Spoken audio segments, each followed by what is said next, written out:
fundamental, un versículo que cada vez que lo analizo lo amo más. Y se encuentra ya en Romanos 12:16. Romanos 12:16 va a ser el versículo que vamos a tener como base durante todo este mes de julio. Romanos 12:16 dice: unánimes. Miren qué bonito como empieza el versículo con esta palabra clave.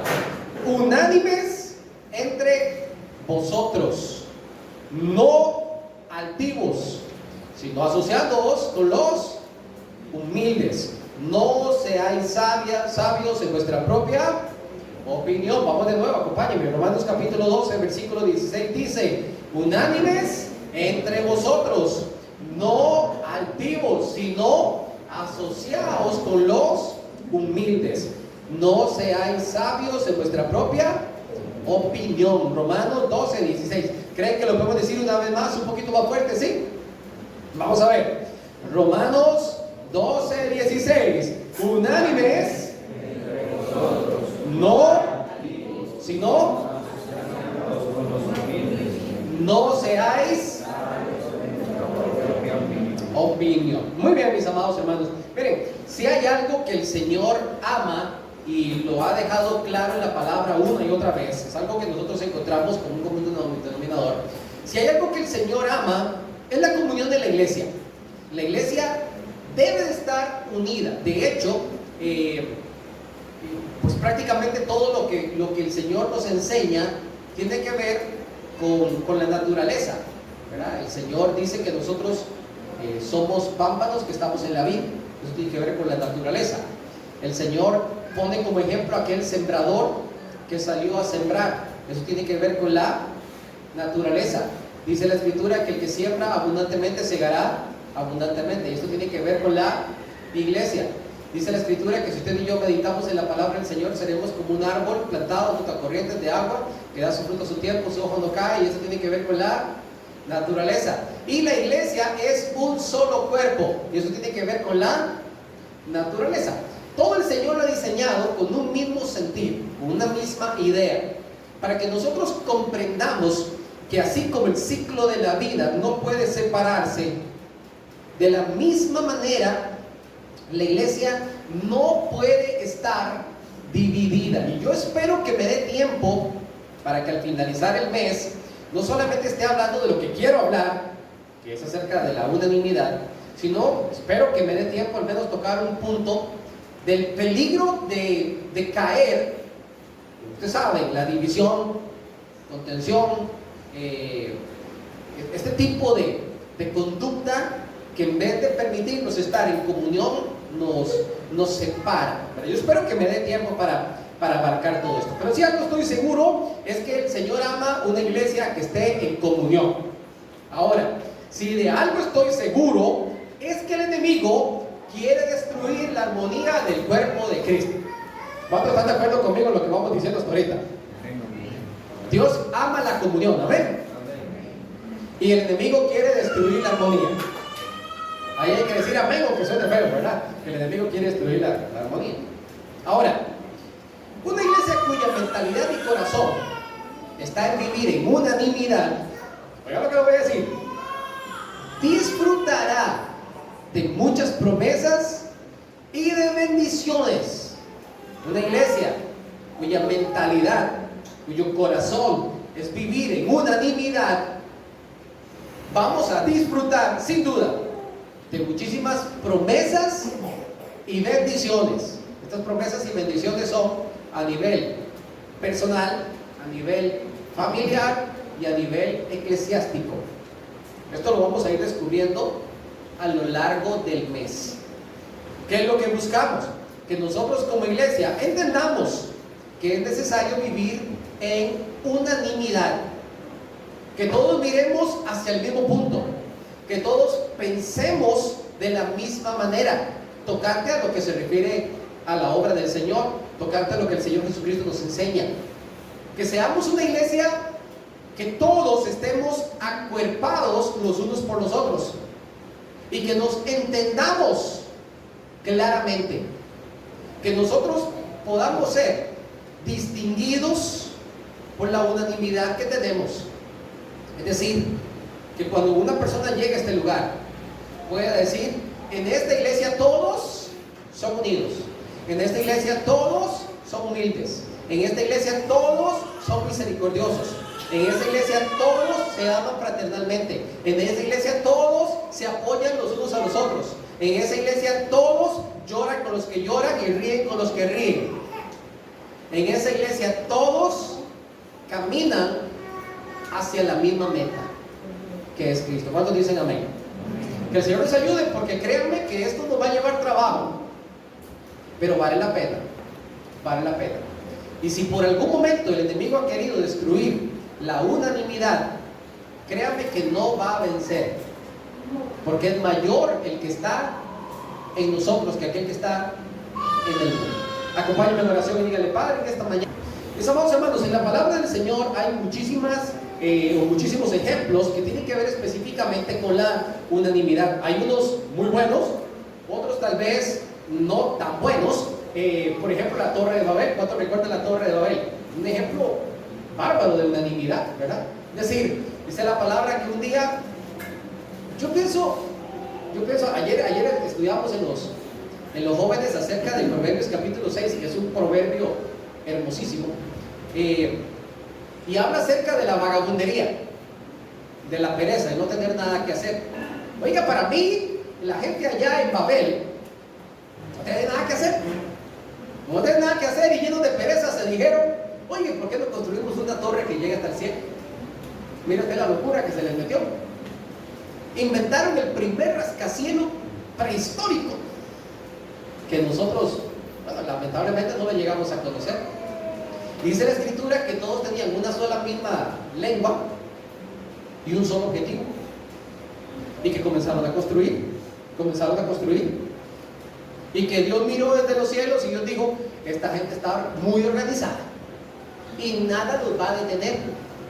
Y el Señor confunde las lenguas y los divide. Note esto: el Señor los divide, los fragmenta, y desde que los divide perdieron poder, y cada quien según su lengua tuvo que buscar una región. Y por eso hoy en día existen los países, existen los lenguajes, las etnias y todo lo demás, porque el Señor tuvo que intervenir, porque el mundo entero estaba en unanimidad. Oiga, un ejemplo buenísimo de unanimidad, ahora que terminamos el mes de la familia, es Ananías y Zafira, la pareja del año, ¿verdad? Esa es la pareja del año. Ananías le dijo a Zafira, ¿verdad?, que hiciéramos lo mismo que había hecho Bernabé, que vendamos la propiedad que tenemos y vamos a decirle a los apóstoles que la vendimos en tanto, cuando en realidad no la vendimos en tanto, sino en tanto. Y Safi le dijo a Ananías: qué buena idea, papi, eres el mejor, eres mi hombre. Y entonces se ponen de acuerdo en casa hasta quién va a ir primero, quién va a llevar el abono inicial y quién va a llevar después el resto. Se ponen de acuerdo en todo. La pareja del siglo, una unanimidad absoluta. Obviamente que Pedro sabía por dónde venía la cosa, ¿verdad? El Espíritu Santo se lo reveló. Pero créanme que en la palabra hay muchísimos ejemplos de unanimidad, algunos buenos, otros no tan buenos. Pero la palabra habla muchísimo acerca de la unanimidad, y también habla mucho de cómo el enemigo busca cómo destruirla. La idea que nosotros tenemos es muy sencilla: todos con una misma mente. Romanos 12:16. Yo creo que ya ustedes están aprendiendo de memoria este versículo. Es un versículo que para mí es, les repito, muy bonito, un versículo que cada vez le encuentro mayor sentido. Y el versículo inicia con un mandamiento directo, y lo primero que dice es: unánimes. ¿Cómo debe estar la iglesia de Cristo? Unánimes. ¿Existirán razones para que nosotros no estemos unánimes? Les pregunto, ¿existirán razones para que la iglesia no esté unánime? ¿Existen razones humanas? ¿Existen razones culturales, sociales? Y tengo que decir, diabólicas para que la iglesia no esté unánime. Pero espiritualmente o en Cristo, Dios quiere que nosotros estemos unánimes. La palabra unánime, le decía, significa en una misma mente y en un mismo sentir. Unánimes. De hecho, cuando usted busca el contexto de la palabra unánime en el griego, es bastante complejo, porque la idea es meter hacia adentro. La idea que lleva el escritor es que nosotros todos analicemos una idea y que la llevemos hacia nuestro hombre interior, y que a partir de allí comencemos a caminar en pro de esto que ahora he atesorado y he guardado en mi corazón. Unánimes. Dios quiere que estemos unánimes, y yo tengo que decirlo, es un mandato el estar unánime. Vamos al contexto de Romanos 12, porque en todo el contexto nosotros vamos a ver claramente algunas áreas en las que tenemos que permanecer unánimes. Romanos, el capítulo 12, este capítulo de Romanos 12 es muy nutritivo, y entre más nosotros lo estudiemos, más información vamos a ir aplicando para nuestras vidas. Todo lo que habla Romanos 12 tiene que ver específicamente con el anhelo que Dios tiene para la iglesia, ¿no? Desde el principio hasta el final. Pero enfóquese en el versículo 9. El amor sea sin fingimiento. El amor sea sin fingimiento. Aborrecer lo malo, seguir lo bueno. Amados los unos a los otros con amor fraternal. En cuanto a honra, prefiriéndonos los unos a los otros. En lo que requiere diligencia, no perezosos, sino fervientes en espíritu, sirviendo al Señor, gozosos en la esperanza, sufridos en la tribulación, constantes en la oración, compartiendo para las necesidades de los santos, practicando la hospitalidad. Bendecid a los que os persiguen, bendecid y no maldigáis. Gozaos con los que se gozan y llorad con los que lloran. Y luego aterriza el versículo 16 diciendo: unánimes entre vosotros. ¿Sabe usted cuántos comandos nos han dejado los versículos desde el 9 hasta el 16? Si una iglesia lograra cumplir los versículos del 9 al 16 de manera completa, yo creo que un torbellino nos arrebata al cielo, porque viene todo concentrado. Ahora le venden a uno el sazón completo, y viene de todo allí mezclado para que nada más se lo ponga. Habla del amor, pero no de un amor común y corriente. Habla de un amor, tiene dos sentidos: uno que es fraternal y otro sin fingimiento. Yo no tengo que explicarles qué es eso, ¿verdad? Eso de que usted vea a un hermano en Cristo. Hola, ¿cómo está, hermano? Y apenas se da vuelta el hermano. ¿Me explico? Sin fingimiento. O en la iglesia la agarra muy bonito. ¿Cómo está, hermanito? Pero me lo tomo en la calle y prefiero cruzar la calle que no me vea, que no me vea, que no me vea, que no me vea. Habla de diligencia. Imagínense qué bonito que todos tuviésemos unanimidad en cuanto a la diligencia, en cuanto a ser fervientes, en cuanto al servir al Señor. Eso sería hermosísimo en una iglesia. Habla también del gozo, de la oración y de la actitud en medio de la tribulación. Habla acerca de compartir para las necesidades de los santos. Habla de practicar la hospitalidad. Voy a decir algo en cuanto a las necesidades de los santos. ¿Cuántos bebés hay en nuestra iglesia? Ahora cada vez hay más. ¿Cuántos bebés hay en nuestra iglesia?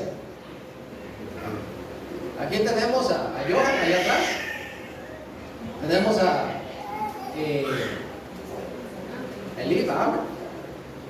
Tenemos a Isley, ¿verdad? La semana anterior estuvimos presentando a la bebé Daphne, ¿recuerdan? ¿Quién más? ¿Qué? Ah, sí, bebé bueno, ya María tiene 2 bebés, porque está Matías y está el otro bebé. Eva, gracias por aclarar mi nombre. Yo soy muy bueno por los nombres, ustedes saben, bueno para cuidarlos. De acoso me acuerdo de Camila y a veces digo nada. ¿Usted sabe cuántos Pampers consume un bebé al mes? ¿Sabe cuántos Pampers consume un bebé al mes? Por eso de las tareas primordiales de una mamá es enseñarle al bebé a ir al baño solito, ¿verdad? Para que no tenga que estar usando tanto ni dependiendo tanto de los Pampers. Y resulta que los bebés hoy en día, como usan el Pamper, es más difícil medirles el ciclo. Antes las mamás usaban Pampers de tela, y eso sí se daba cuenta de una vez cuando sucedía lo que sea, ¿verdad? Entonces usted agarraba y decía, ya el chico está a punto, le daba la oportunidad. Hoy en día es más difícil. Eso significa que los chicos van a demorar más tiempo en aprender a ir al baño. ¿Qué pasaría si usted se acuerda de este versículo que dice compartiendo para las necesidades de los santos cuando usted está en el súper? Y como estamos unánimes, ahora el 15 de julio que vamos al súper, todas las familias echáramos un paquete de 50 Pampers y lo trajéramos aquí a la iglesia. Mi hermano, aquí hay unos cuantos Pampers. Supliríamos las necesidades de todos los niños de la iglesia durante al menos unos 3 meses con una sola ida al súper.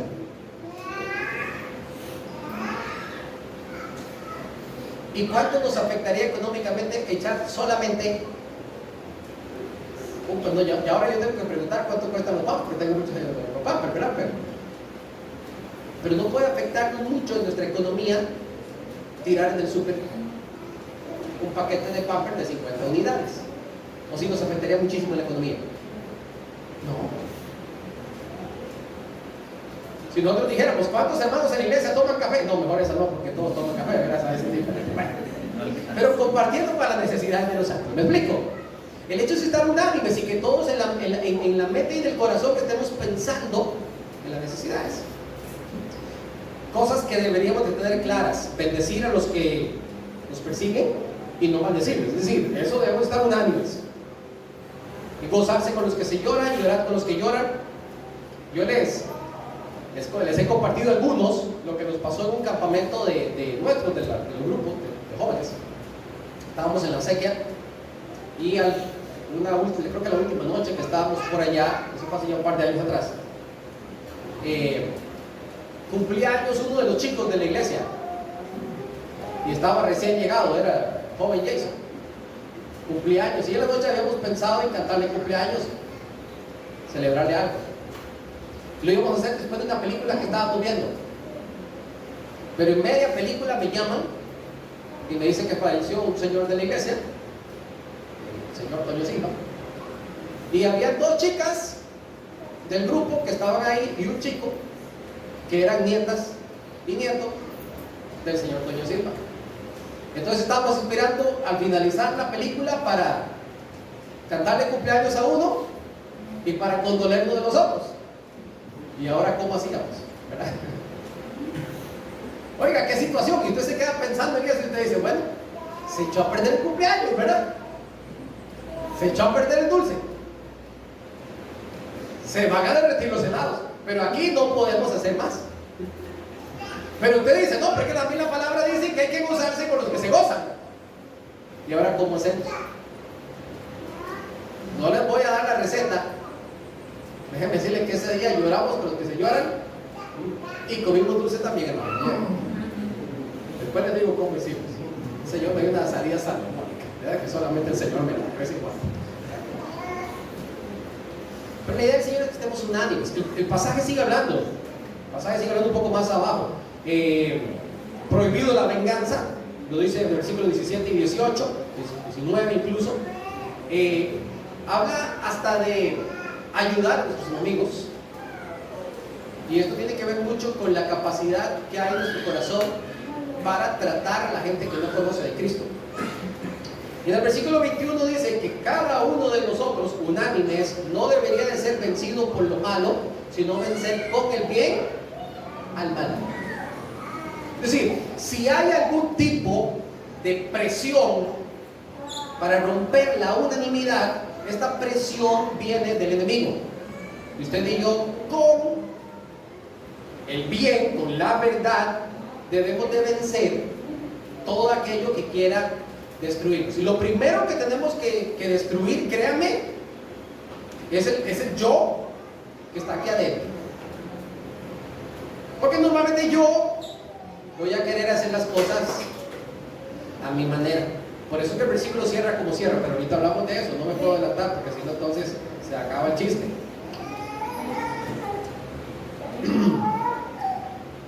Ahora, toda esta información que aparece en los versículos desde el 9 hasta el 21, anteriormente también viene hablando acerca de dones y otros conceptos más que aparecen en los primeros versículos, versículos del 1 al 8, también tienen que ver con unanimidad y la forma en que Dios quiere que la iglesia trabaje y reaccione y camine, ejecute. Pero todo este tipo de cosas solamente tienen un objetivo, y es hacer las cosas al modo de Dios. Dios no me está preguntando a mí, como el pastor de la iglesia, bueno, si quieres, dile a los hermanos que caminen de esa manera. El Señor a mí no me está preguntando qué me parece. El Señor a mí me da un mandato y me dice que la iglesia de Jesucristo debe de caminar en unanimidad, que todos deberíamos estar en una misma sintonía. Recuerdo hace unos años atrás, muchos años atrás, tuvimos una situación en la iglesia. Una joven que estaba recién convertida queda embarazada, y como queda embarazada, obviamente fuera del matrimonio, se sentía tan avergonzada que no quería venir a la iglesia, y literalmente me andaba huyendo a mí, a cualquier hermano en Cristo. Yo tuve que hacer todo un espionaje para poder hablar con ella, y dije dónde estaba, y me metí a la oficina en que trabajaba, y ni siquiera ella había llegado, y cuando llegó me vio ella no se podía ir. Después de que lloró como 15, 20 minutos y hablamos una media hora más, salí sumamente gozoso de ahí, y yo le dije, te espero el domingo a la iglesia. Me dijo que iba a venir, y luego me puse yo a pensar, ¿y cómo la recibirá la iglesia?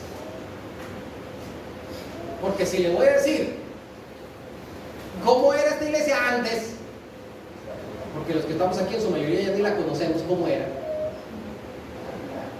pero eso hubiera sido una comidilla.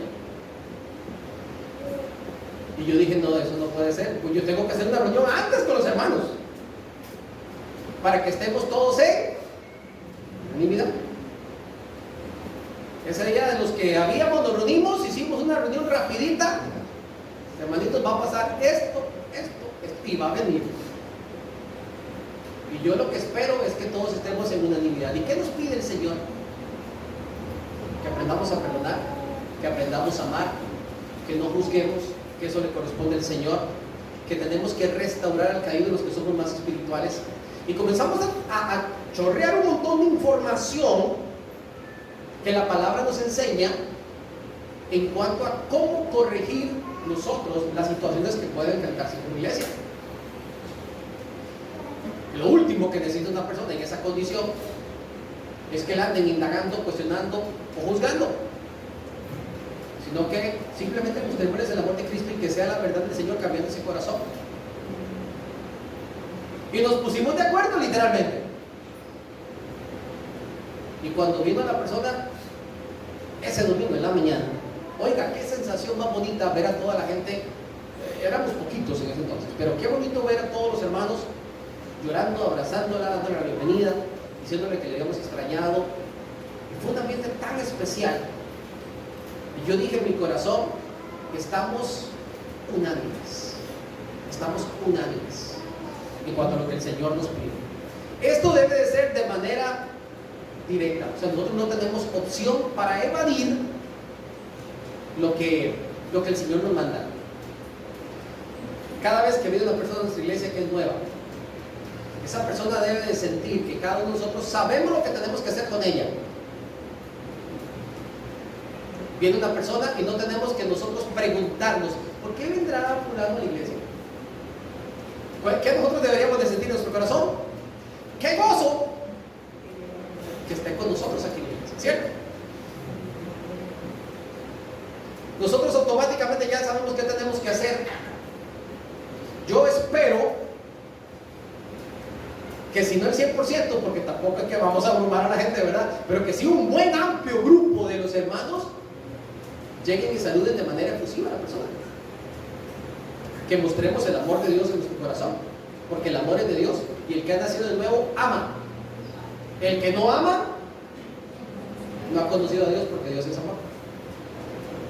La persona tiene que salir diciendo, mira qué bonito, todo el mundo me saludó, gente que ni conocía, venía y me saludó, ¿cómo se llama? Qué gusto ver. Ahora, tampoco es que la vamos a agarrar y hacerle un interrogatorio. Y donde usted dice, ay, ¿usted es hijo de quién? Ajá, ¿y familia de quién? Ah, ya, no, ¿me explico? No, tampoco es que vamos a, pero sí hacer las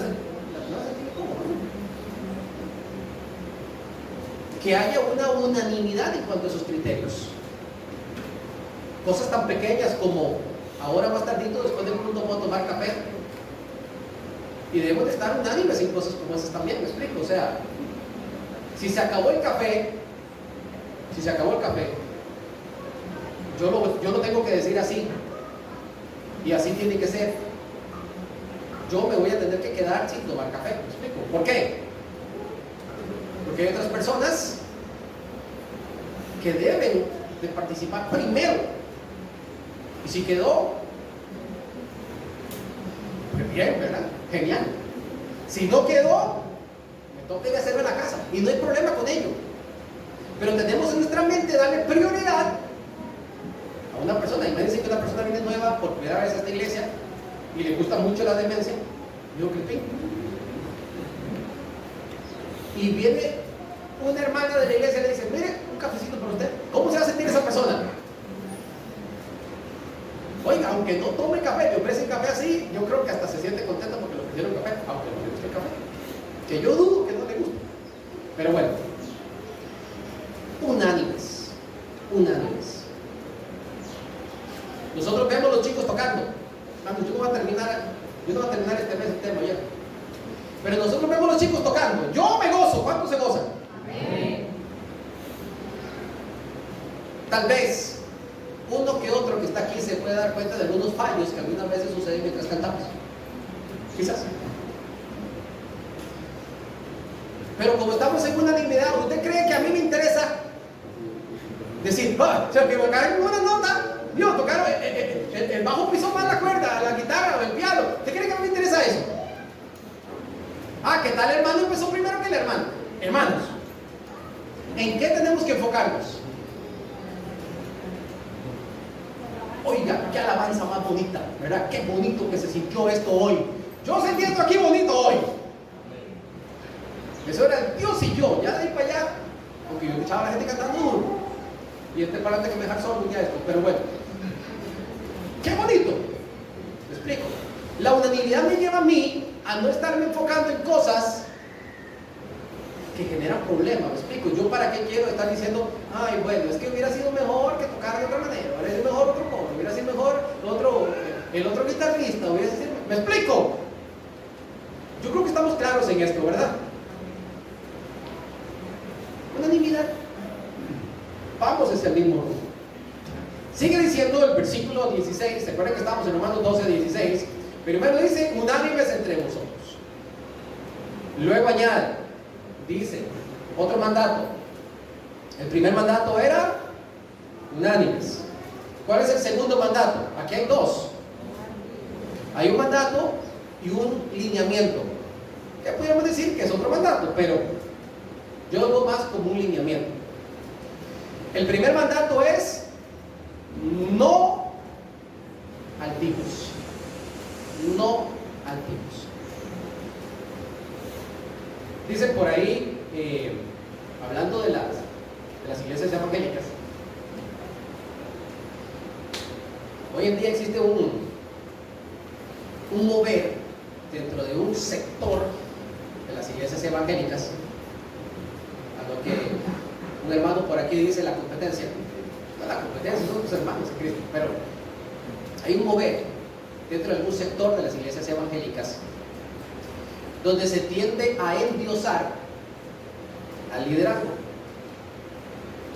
Hay una actividad y resulta que nadie se puede sentar en estas primeras sillas aquí. No. Eso es para los ministros, eso es para los pastores, eso es para los apóstoles. Ya cierto grupo de liderazgo cristiano ya no se siente cómodo que le digan pastor, porque eso es como, ¿sabe? Como de baja calidad ese término. Mínimo, dígame, reverendo, ¿verdad? Ministro, ¿verdad? Mínimo, aunque ya si me quiere decir patriarca, o apóstol, o arcángel, o serafín, ¿verdad? Ya es diferente, ya se siente más acorde a mi rango, dice la gente. La escritura dice, no altivos. No altivos. Yo les voy a decir una cosa, mis amados hermanos. La altivez es un problema serio en el corazón del ser humano. Porque nosotros desde muy pequeñitos no nos dejamos. No nos vamos a dejar. Y tenemos que trabajar con ella. La altivez se alimenta de logros. ¿Está qué curioso? La altivez se alimenta de logros. Es decir, hay gente que ahora yo soy don fulano y por lo tanto ahora yo me siento mejor. Ahora soy don fulano. Cuando no era don fulano hace 15 días. ¿Verdad? Sí, porque yo he conocido cambios instantáneos de altivez. Un hermano andaba en bicicleta y oiga, consiguió un carrito. Así que desde que se montó en el carro, ahora se baja con lentes oscuros. Y ahora soy don fulano, ¿verdad? No tengo nada en contra de los lentes oscuros, son buenos para cubrir sol y paso. Pero es que la altivez tiene que ver con muchísimas cosas, incluso con nuestra postura. Usted sabe que nuestros gestos tienen muchísima forma de ¿cómo le digo? O sea, nuestros gestos nos identifican. Y si alguien está hablando con usted y usted nota que la otra persona está ahí, ¿qué te está diciendo? Oye, apúrate que me tengo que ir. Te lo voy a cagar. Ah, sí. Sí. Te lo voy a cagar ratito, está jalando para abajo. Usted sabe muy bien que te está diciendo que no le interesa la conversación. O te sale una pregunta de otro mundo y te dice, la mente en otro lado. Oiga, con la altivez sucede lo mismo. ¿Cómo se para una persona que es altiva? Yo no sé cómo hacen para estirar más el cuello de lo normal. Pero eso se va estirando, ¿verdad? Llena los pulmones. Hasta te hablan cambiando la voz. ¿Me explico? La postura nos identifica en cada cosa que nosotros hacemos. Y yo no puedo, bajo ninguna circunstancia, imponerme, ni siquiera en mi fisionomía, llenándome de altivez. Ahora, tampoco me malinterpreten. Yo no quiero ver gente jorobada, no quiero ver gente cabizbaja, no quiero ver gente con actitud de, ay, aquí yo no valgo nada, aquí yo... No, por favor, ¿me explico? Porque algunas veces, ay, es que yo soy demasiado humilde, no, tampoco así, ¿me explico? Yo los quiero ver elegantes, erguidos, ¿verdad? Con buena postura. Lo repito muchas veces. Pero con el corazón humilde y sincero. La persona activa en su mirada y en sus gestos faciales marca una barrera. Desde que usted va a hablar con alguien, usted va a ver cómo está la cara de esa persona Usted sabe si tiene acceso o no tiene acceso. La Escritura dice que nosotros tenemos que ser amables. Y la amabilidad se nota en nuestros gestos. Tampoco es que van a pasar muertos de risa en la calle todo el día, pero por lo menos nuestro es agradable, ¿me explico? Y recuerden que el contexto dice entre vosotros. Inicialmente entre nosotros tenemos que mantener este tipo de conducta que nos hace ser accesibles, que nos hace ser humildes, que nos hace notoriamente mostrar el amor unos por otros. Recuerden que la figura que el pasaje nos está enseñando desde el versículo 9 es amor fraternal. Cuando nosotros llega el fin de año, a mí en lo personal me encanta la fiesta de fin de año, Navidad y Año Nuevo. Nos reunimos allá abajo de mi suegra, cada uno trae por ahí un arrocito, otro por ahí asamos una carne, otros hacemos una ensalada, otros unos refrescos. No hay igual, hermano, pero algunos prefieren eso que la gallina de patio, ¿verdad? Pero bueno, pero sí, muchas familias lo hacen y les gusta. Yo no, porque no tiene mucha carne, a mí me gusta la pechuga de pollo y así porque tiene mucha carne. Bueno, a lo que voy es que nos vemos de manera fraternal. ¿Me explico? Yo cuando tengo la oportunidad de visitar a mi familia en Costa Rica, yo veo a mis hermanos y nos saludamos y nos amamos de manera fraternal.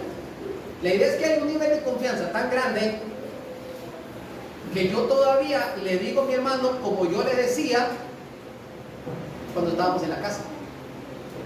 No les voy a decir cómo me decían a mí, porque todavía me dicen de vez en cuando así. Ahora, yo por la gracia del Señor muchas veces veo a mi hermano que lo entrevistan los principales canales de televisoras en Costa Rica. Le hacen entrevistas cuando tienen que ver con asuntos de censos y de estadísticas. Ese es el área que ellos manejan. Y él es el encargado, el jefe de ese departamento. Entonces a veces en la familia le toma el capture cuando está saliendo en pantalla y le mandan el grupo de la familia. Y yo por ahí descargo esa imagen y por ahí le mando y yo no le voy a decir cómo está. Claro, ¿verdad? ¿Usted sabe cómo yo lo voy a decir? Y ahora ya no goza ni del cabello, que yo todavía gozo gracias al Señor, ¿verdad? De todo eso usted se agarra, ¿me explico? De todo eso usted se agarra. Y eso mantiene viva una relación de fraternidad, eso sí les digo, con todo respeto. Y cuando él me da un consejo como hermano mayor y con mucha sabiduría que tiene, créanme que este que está aquí lo recibe también con mucha humildad. Y viceversa. Porque también de vez en cuando también se los doy. Y así se alimenta una relación de fraternidad. En la iglesia debe ser igual. En una oportunidad, cuando tenían cerrado para el lado aquí de Oriente, la carretera, había hermanos que trabajaban en el mismo lugar. Uno tenía que venir brincando tranques y haciendo transbordos. A otros los mandaban por avión. Pero cuando llegábamos aquí, ¿quién es más importante? ¿El que lo mandaron por avión? ¿O el que tuvo que aprenderse varios cantos por ahí y pasar en medio de las consignas? Obviamente cuando nos vemos acá, nos vemos en un amor fraternal y no nos interesa si la compañía me manda en avión o me toca caminar varios kilómetros y hacer ahí juntas y montarme en los vagones del carro para pasar, ¿me explico? Ya yo he tenido esas experiencias también, no crean que no. Y es bonito, es vacilón. Es entretenido. Nos dimos buena mojada también. No altivos, sino asociados con los humildes. Voy a terminar el tema de la altivez con los pasajes que aparecen allí. Ahí les pongo como referencia primero el versículo 10, que es un versículo que ya leímos y que nos hablaba de amarnos fraternalmente en cuanto a honra, prefiriéndonos los unos a los otros. La frase en cuanto a honra significa que si alguien se va a llevar un aplauso, que se lo lleve otro antes que yo. Pero Proverbios. Proverbios el capítulo 22, creo que lo tienen en pantalla. Proverbios 22.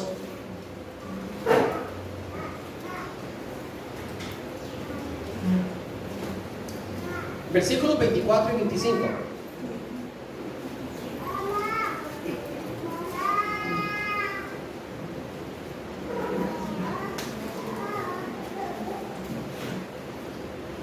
No te entremetas con el iracundo. Está hablando del altivo, del soberbio, incluso iracundo. No te entrometas con el iracundo, ni te acompañes con el hombre de enojos. Versículo 25. No sea que aprenda sus maneras y tome el lazo para tu alma. ¿Por qué nosotros tenemos que asociarnos con los humildes y no asociarnos con los antiguos? ¿Por qué? Se lo voy a decir de una manera muy típica. Porque las malas mañas se pegan. Se pegan. Cuando usted menos se da cuenta, usted está pensando como ellos, estás hablando como ellos. Júntese mucho con una persona criticona para que usted vea que al ratito usted se la aprende también. Y si llueve está criticando, si hace sol está criticando, si amaneció nublado también critico.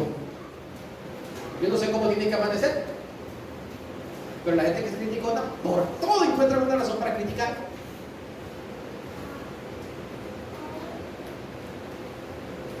Si le pusieron mucha sal al arroz, si no le pusieron sal al arroz, si el pollo quedó medio duro, o por el contrario lo ablandaron demasiado, si las papas quedaron muy enteras o se deshicieron, si la sopa quedó muy espesa o se quedó muy aguada. Usted júntese con alguien que todo lo critica para que vea que en el ratito usted está exactamente igual. Se aprenden las maneras. La idea es que usted y yo, el consejo que Dios nos da, es que usted y yo nos asociemos con los humildes. Mi amado hermano, la gente humilde cae mejor. ¿Oye? La gente humilde cae bien. La gente que no es, usted sabe, payasita, ni peleonera, ni que se cree la gran cosa. La gente común y corriente, gente sencilla. Y Dios quiere que nosotros seamos así, independientemente del título, de la cuenta bancaria, de la casa o de la familia, del apellido que usted tenga. Eso no le hace más ni menos que nada. El consejo del Señor es: camine con la gente humilde, comparta con ellos, asóciese con ellos. Y de paso te dice, con los antiguos no. De hecho, lo que le está diciendo es un mensaje a los antiguos. A los antiguos le está diciendo: dejen de ser antiguos.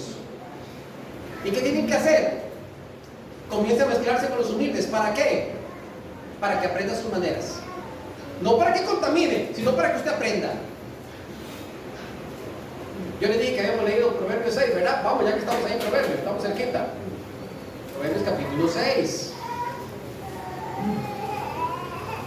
Proverbios el capítulo 6. Miren lo que dice el versículo 17. ¿Cómo empieza el versículo 17? Los ojos antiguos. Ahora, ¿por qué el versículo 17 dice los ojos antiguos? Porque resulta que el 16 dice que hay 6 cosas que aborrece Jehová y aún 7 que abomina su alma. Y la número 1, ¿cuál es? Los ojos antiguos. Yo estoy muy orgulloso de quién yo soy. Estoy muy orgulloso de mis hijos. Estoy muy orgulloso de mi amado hermano. A Dios no le gusta. Es más, Dios aborrece los ojos antiguos. Cuidado con nosotros mirar a los demás por encima del hombro.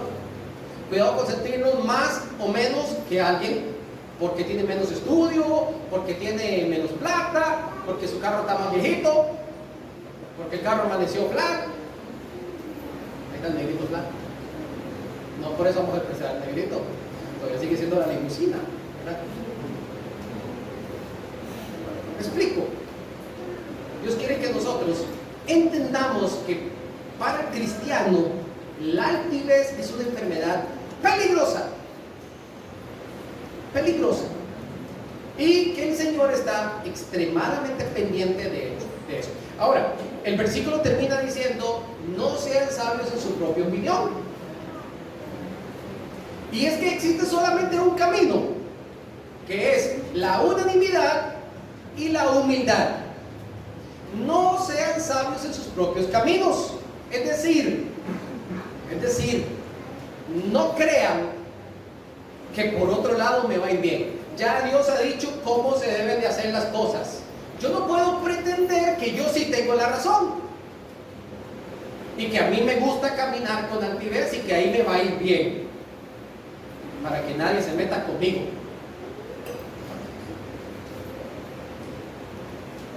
No sean sabios en su propia opinión. La idea es que nosotros sigamos las instrucciones bíblicas.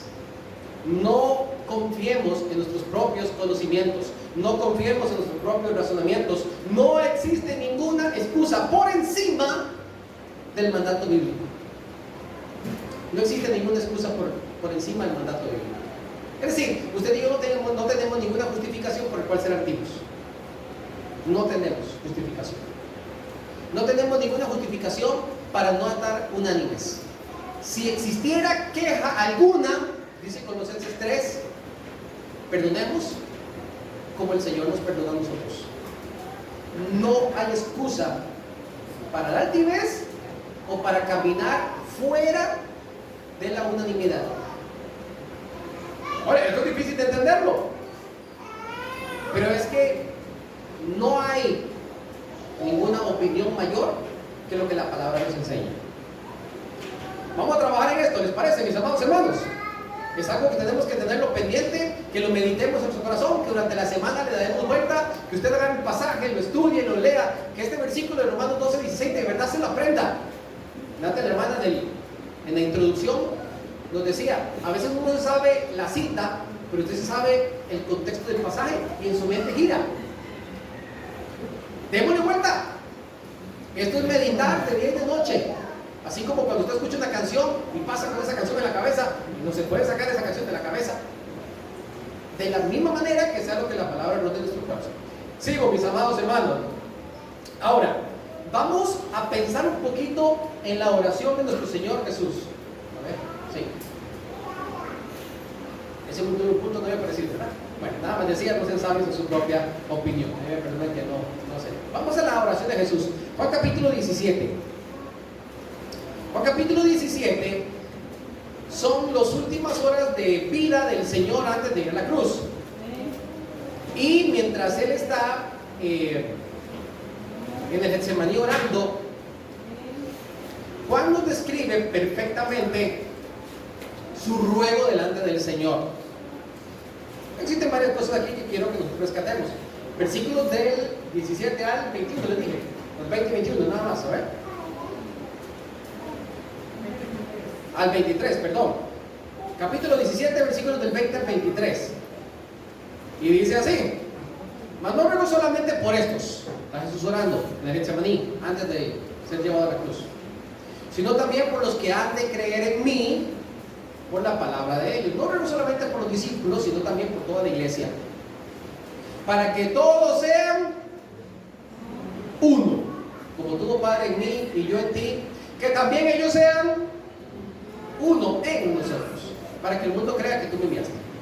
La gloria que me diste yo les he dado, para que sean uno, así como nosotros somos uno. Yo en ellos, tú en mí, para que sean perfectos en unidad, para que el mundo conozca que tú me enviaste y que los has amado a ellos como también a mí me has amado.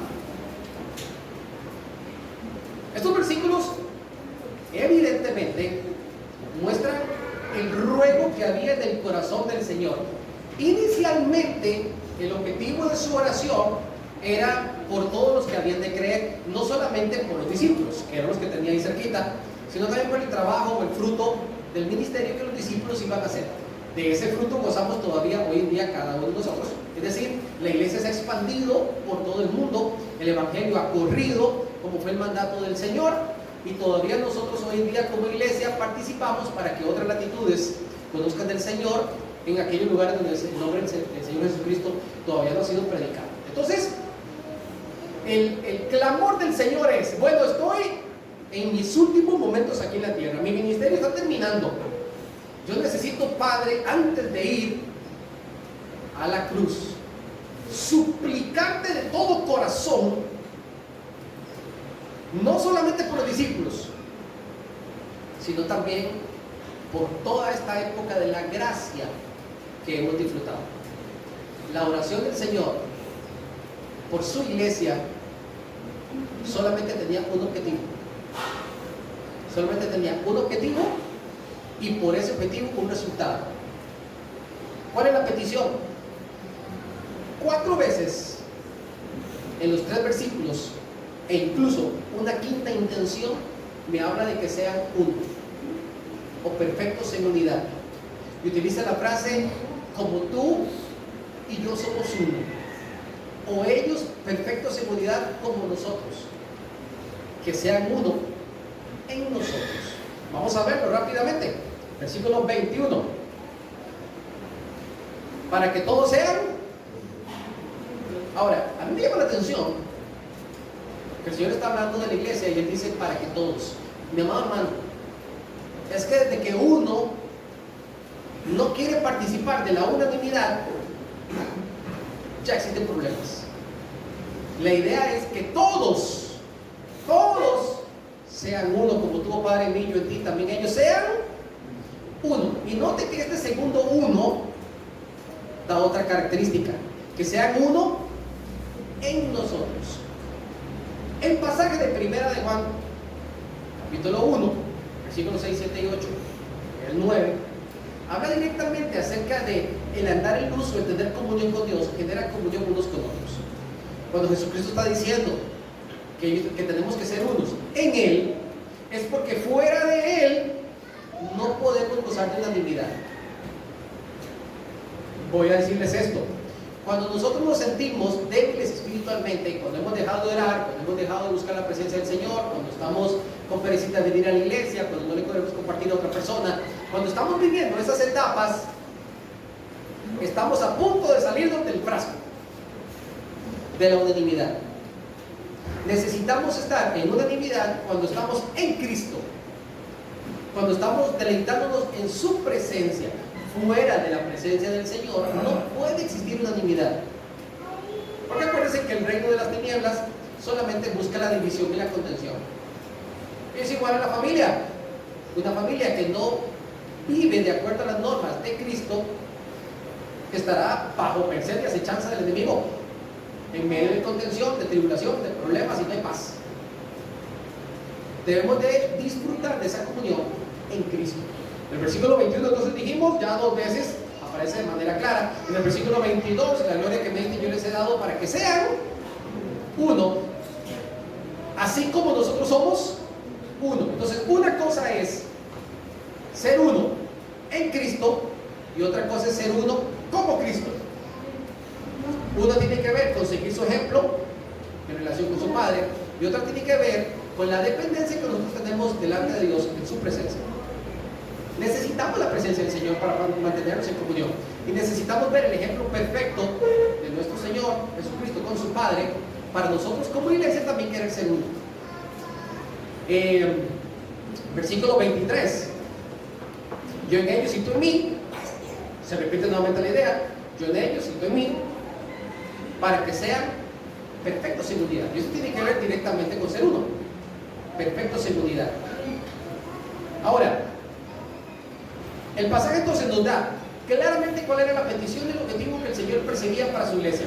¿Pudo el Señor orar esa noche y decir: hermanos, Padre, yo te ruego que la iglesia sea una iglesia grande? Yo te ruego para que tengan un buen grupo de música. Yo te ruego que el equipo nunca falle, que tengan aire acondicionado. ¿Pudo el Señor pedir esas cosas? Y ojalá nos hubiera pedido, hermano. Así no lo hubiéramos tenido que pedir nosotros. Pero hay cosas en que Jesucristo dice, si ellos están uno, como uno solo, pueden alcanzar todas las cosas. Todo lo pueden alcanzar. Pero su única petición tiene que ver específicamente con la unanimidad. No pidió nada más el Señor. No pidió absolutamente nada más. Que fuesen uno, perfectos en unidad. Ahora, ¿con qué objetivo lo hizo? ¿Notaron? Esto ya lo estamos hablando. ¿Con qué objetivo lo hizo? Para que el mundo conozca y crea. Y repite la idea con dos versículos, el versículo 21 y el versículo 23. El versículo 21 dice, para que el mundo crea que tú me enviaste. La iglesia debe de estar en perfecta armonía y comunión si queremos alcanzar a los perdidos. No vamos a alcanzar a los perdidos si no estamos en unanimidad. En pocas palabras, hay un bloqueo, espiritualmente hablando, hay un bloqueo para la evangelización cuando no estamos en perfecta unidad. Esto debe llamarnos la atención y nosotros debemos decir, oiga, vamos a trabajar en esto. ¿Por qué? Porque yo tengo familiares que no conocen de Cristo. Yo tengo gente que quiero llevar a los pies de Cristo. Y si nosotros no estamos en unanimidad, nosotros mismos como iglesia estamos bloqueando el poder del Espíritu Santo. El ejemplo perfecto está en la primera iglesia. Todos estaban en unanimidad. Ellos compartían todas las cosas, tenían todo en común, y el Señor añadía a cada iglesia los que habían de ser salvos. Es decir, cuando nosotros estamos en unanimidad, por sí solo se genera una multiplicación y un alcance de aquellas personas que no conocen de Cristo. En el versículo 23 dice, habla de que seamos perfectos en unidad para que el mundo conozca.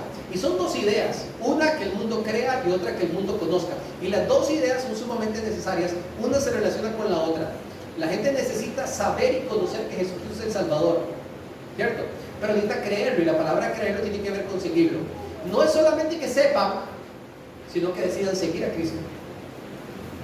No va a suceder si la iglesia no está en perfecta unanimidad, o vamos a seguir siendo bloqueados. Ahora, el Señor en su misericordia permite que la iglesia crezca.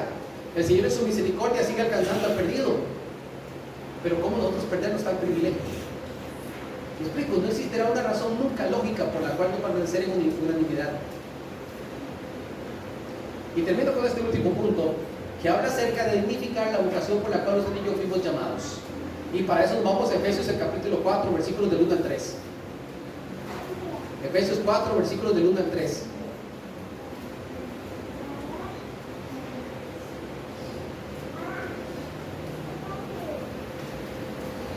En Efesios 4, versículos del 1 al 3, y sigo obviamente hablando un poquito más. Pablo dice algunas cosas que he estado maquinando y me encantan. Dice la palabra, yo pues preso del Señor os ruego que andéis como es digno de la vocación para la que fuisteis llamados. Aparece la lista de qué cosas son las que tenemos que hacer. Bueno, con toda humildad, con mansedumbre, soportándonos con paciencia los unos a los otros, en amor, solícitos, fervientes en guardar la unidad del Espíritu en el vínculo de la paz. Estos tres versículos, pudiésemos obviamente seguir leyendo más, hay mucho más información, luego voy a brincar un poquito más abajo. Pero existen algunas cosas que me llaman la atención. Primero, el ruego que Pablo hace. Os ruego, yo preso del Señor, os ruego que andéis como es digno de la vocación con la que nosotros fuimos llamados. Es decir, usted y yo somos hijos de Dios, porque hemos decidido seguir a Cristo. Hemos entregado nuestra vida a Él. Ahora somos hijos de Dios. Esto representa, al menos para mí, un gran privilegio, aparte de una garantía de vida eterna y todo este tipo de cosas. Ahora somos hijos de Dios. Pero el hecho de ser un hijo de Dios también, así como adquiero muchos derechos, también adquiero ciertas responsabilidades. Y Pablo dice, yo quiero que nosotros andemos dignamente de la vocación o del llamamiento que hemos recibido del Señor. Andemos dignamente. Él va a decirnos detalladamente qué es caminar dignamente. Y aparece en el versículo siguiente algunos puntos que ahorita voy a tocar. Pero ¿sabe qué me ha dado vuelta en la cabeza? Pablo está en una cárcel, tiene 4 hojitas para escribir, me imagino que con un lápiz de punta gruesa, si es que ya existían lápices, sino con su pluma y su tintero, en ese pergamino, en esa oscuridad, escribiendo con letras grandes, en un lugar húmedo. Y mientras él escribe, él necesita resumir de manera muy precisa algunas cosas que él, en su experiencia con Dios, ha visto, en su cercanía con el Espíritu Santo, que le habla directamente en su corazón, que incluso hasta se le aparecía en algunas oportunidades, así como también se le aparecían huestes de maldad que lo abofeteaban para que no se enalteciera. Y yo me pongo a pensar, ¿qué habrá visto Pablo? ¿Qué secreto habrá conocido Pablo en esa intimidad con Dios? Que aunque no tengo mucho tiempo para escribirlo, ni mucha forma para escribirlo, solo les puedo decir, yo les ruego que me hagan caso. Yo les ruego. De verdad, les ruego que anden como el digno de la ocasión. Había algo que él estaba viendo y dice, yo no puedo explicarles, yo lo único que les voy a decir es, dignifíquenme en esto, dignifiquen esto. Yo sé por qué se lo digo. No puedo revelar todos los secretos. Solamente hagan. Se lo ruego. ¿Amaba Pablo su iglesia o no la amaba? Y de la manera más inteligente él presenta este ruego. Usted y yo como iglesia pudiésemos simplemente ignorar este ruego,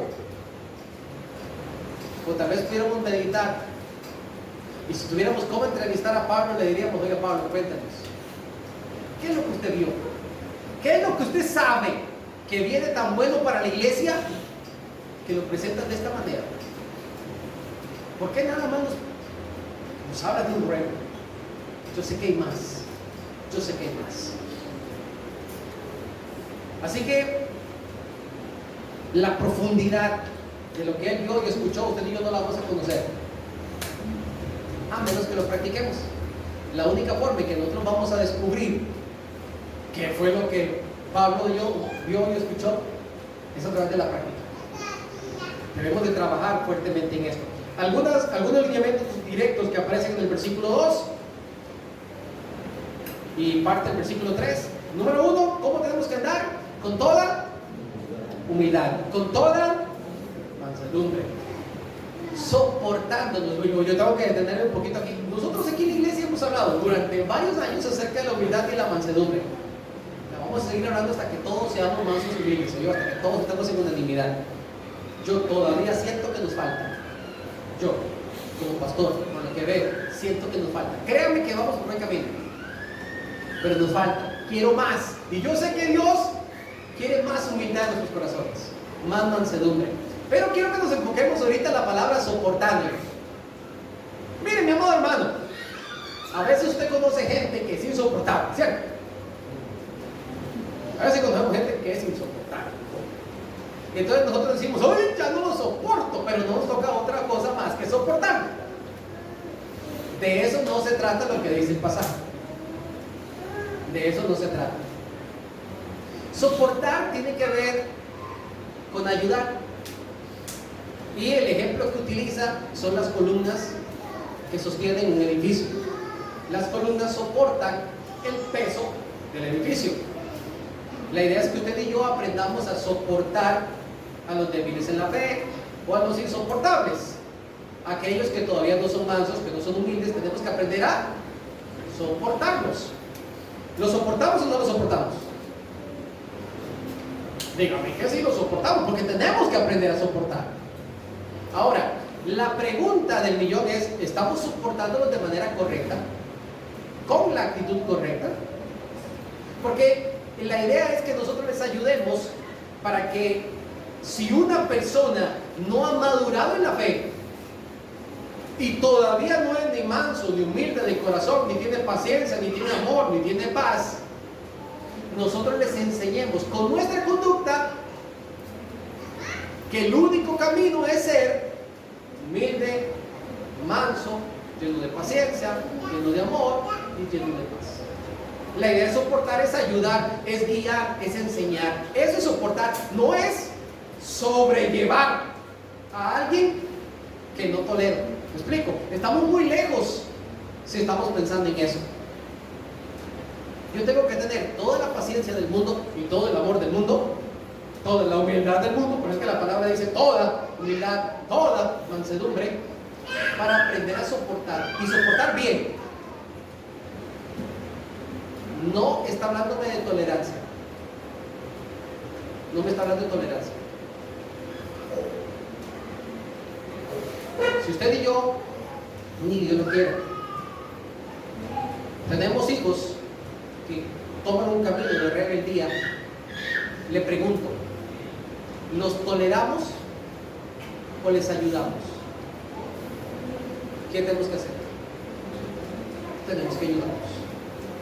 ¿Me explico? No es un asunto de que yo en medio que te soporto. Yo he escuchado eso con parejas. Ay, yo a mi marido no soporto. Otros dirán, no lo soporto, pero tiene que soportar. Pero cuando usted ama de corazón, la palabra soportar se convierte en que yo soy un apoyo para esta persona, para que ella también pueda mejorar. Para que todos miremos hacia el mismo lado, unánimes.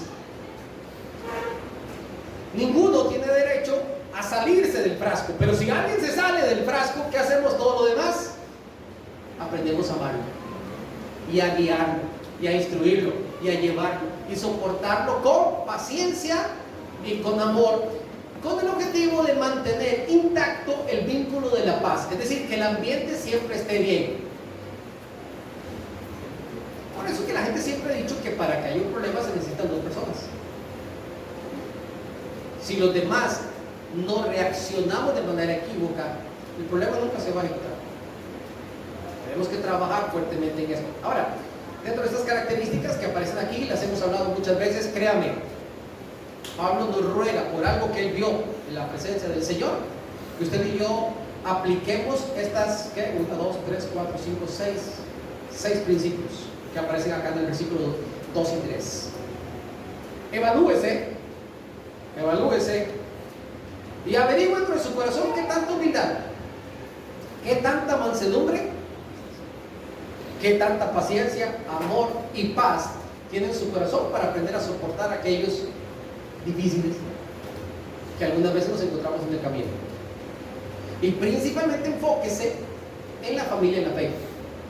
Entre más rápido ayudamos a corregir y enseñar a los demás, mejor nos va a todos. Es lo que Pablo está diciendo. Terminamos con el versículo 15 y 16.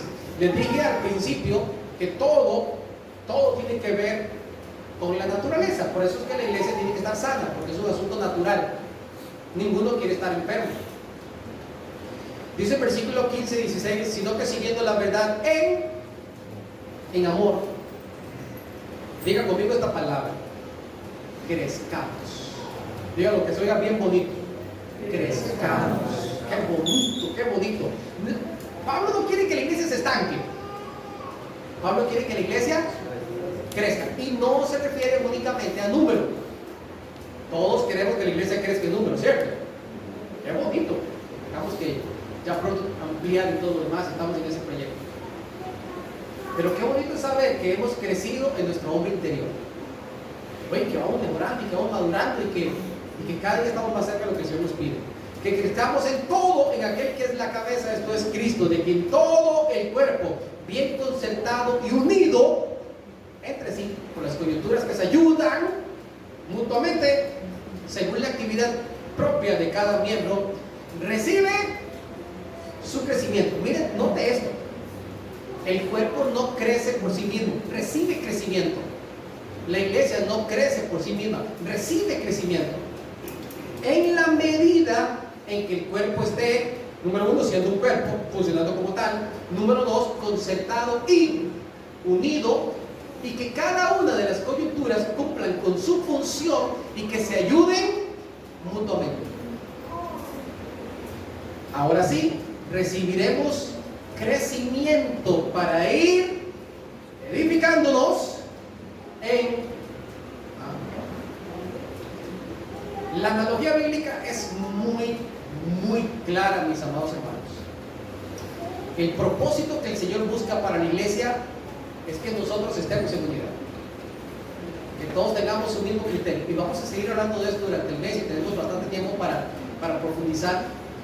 Y créanme que en la medida en que todos miremos hacia el mismo punto, que todos tengamos el mismo sentir, cada día el ambiente de la iglesia va a ser más bonito, cada día la comunión va a ser más hermosa, cada día el venir a la iglesia va a ser una experiencia todavía mayor, y disfrutaremos más del compartir como pueblo de Cristo.